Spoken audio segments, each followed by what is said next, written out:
Salam Bapak Ibu dan saudara terkasih di dalam nama Tuhan Yesus.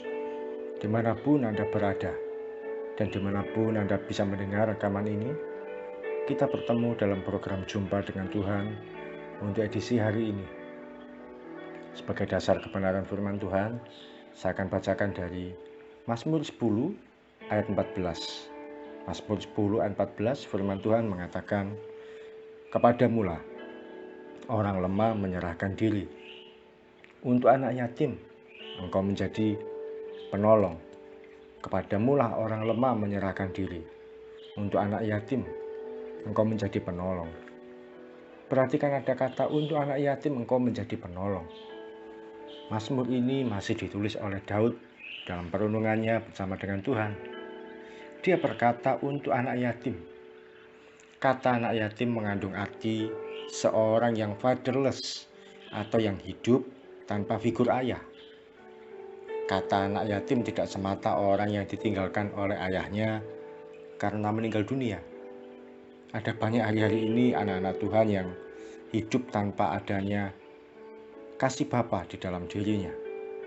Orang yang hidup tanpa figur Bapa tinggal di dalam dirinya akan menjadi seorang yang lemah, tidak memiliki iman, mudah jatuh bangun dalam dosa, dan hidup dalam kekhawatiran, atau jadi anak-anak pemberontak.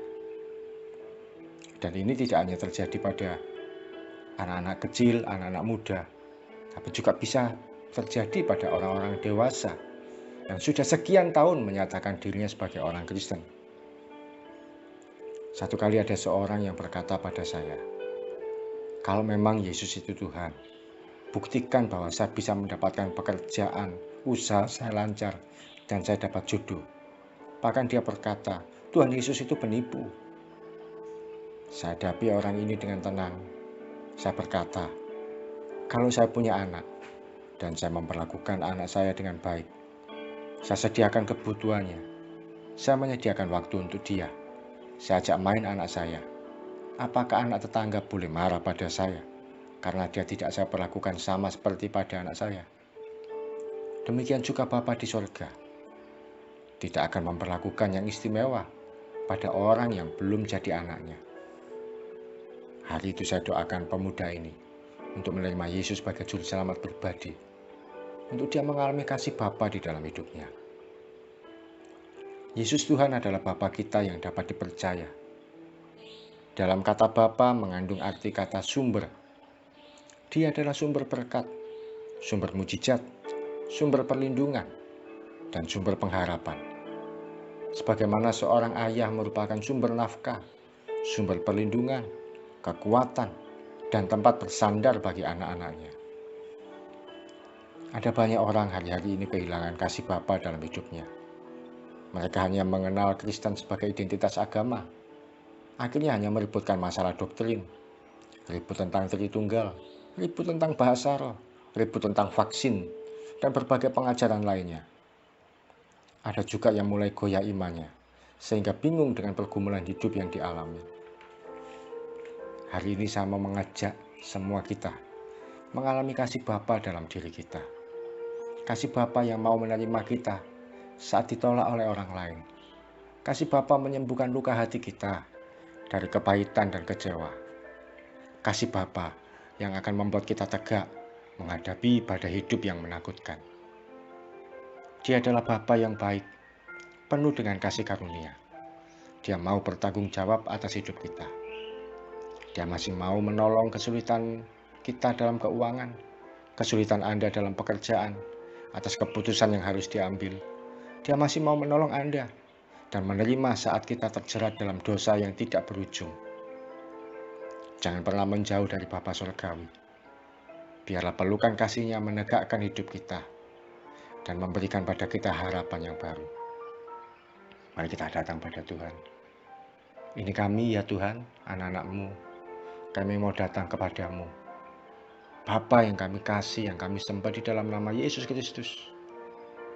Izinkan kami boleh mengalami kasih-Mu lebih dan lebih lagi. Biarlah kasih Bapa itu tinggal di dalam hati kami. Menegakkan iman kami lagi. Memulihkan kehidupan kami yang selama ini seakan tidak menentu. Kami yang selama ini bingung mencari-cari keputusan, mencari-cari jawaban, mencari-cari kepuasan. Hari ini kami mau mengalami kasih Bapa tinggal dalam hati dan hidup kami. Kuatkan kami, teguhkan kami. Ampuni kalau kami hanya menganggap Engkau sebagai Tuhan yang kami sembah hanya karena identitas saja. Tapi kami mau mengalami kasih Bapa lebih dan lebih lagi secara pribadi dalam kehidupan kami ya Tuhan. Silakan masuk dalam hati dan hidup kami. Kiranya kasih-Mu itu boleh membuat kami tegak kembali, boleh membuat kami tersenyum kembali, boleh membuat kami memiliki harapan, boleh membuat kami semangat kembali, boleh membuat kami boleh diterima sekalipun orang-orang di sekitar kami menolak kami. Kami tidak akan pernah putus asa, sebab Engkau Bapa yang baik, yang mau menanggung kami, yang mau menjamin kami. Sekalipun kami hari-hari ini mengalami kesulitan ya Tuhan dalam keputusan yang harus kami ambil dalam pekerjaan, kami percaya Bapa yang baik itu mau menolong kami. Sekalipun kami hari-hari ini terjerat dalam dosa yang tidak berujung, jatuh bangun, hari ini kami mau menyerahkan diri kepadamu. Biarlah pelukan kasih Bapa itu boleh menerima kami, sehingga kami tidak akan cari-cari kepuasan dari pihak yang lain, sebab kami menemukannya di dalam Engkau. Terima kasih Bapa yang baik, yang kami sembah di dalam nama Yesus Kristus. Bapa yang mengerti hidup kami, Bapa yang mau mengangkat kami, Bapa yang mau menegakkan kami, Bapa yang begitu baik, yang mau bertanggung jawab atas hidup kami. Di dalam nama Yesus Kristus kami berdoa dan mengucap syukur. Amin. Selamat mengalami kasih Bapa dalam kehidupan kita hari demi hari. Salam dari Saukira Harjo dari Mitspa Ministry. Tetap setia sampai garis akhir. Tuhan Yesus memberkati.